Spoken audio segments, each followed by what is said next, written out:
गतसंगस्य मुक्तस्य ज्ञानावस्थितचेतसः यज्ञायाचरतः कर्म समग्रम प्रविलीयते। अर्थात जिसकी आसक्ति पूरी तरह से समाप्त हो गई है, जो देह बुद्धि से मुक्त है, जिसका चित्त ज्ञान में स्थित है और जो केवल यज्ञ के लिए ही कर्म करता है, उसके संपूर्ण कर्म पूरी तरह से विलीन हो जाते हैं।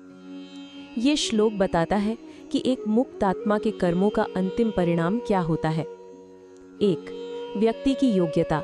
कृष्ण यहाँ 4 योग्यताएं बताते हैं। गत संगस्य, जिसकी सभी प्रकार की सांसारिक आसक्तियां चली गई हैं। मुक्तस्य, जो देह अभिमान और भौतिक गुणों के बंधन से मुक्त है।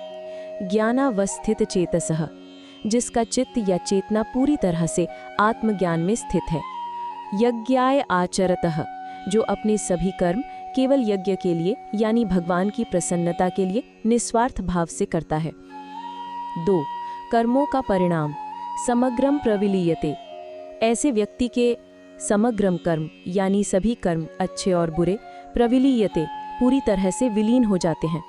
विलीन होने का अर्थ है कि वे कोई प्रतिक्रिया या फल यानी कर्म बंधन उत्पन्न नहीं करते। जैसे भुने हुए बीज से अंकुर नहीं फूटता, उसी प्रकार ज्ञान की अग्नि में किए गए इन कर्मों से कोई सांसारिक फल यानी पुण्य या पाप उत्पन्न नहीं होता। वे बस शून्य में विलीन हो जाते हैं। श्लोक का सार। जब कोई व्यक्ति पूर्ण अनासक्ति, मुक्ति और ज्ञान की अवस्था में स्थित होकर केवल यज्ञ भावना से कर्म करता है, तो उसके कर्म उसे बांधते नहीं हैं।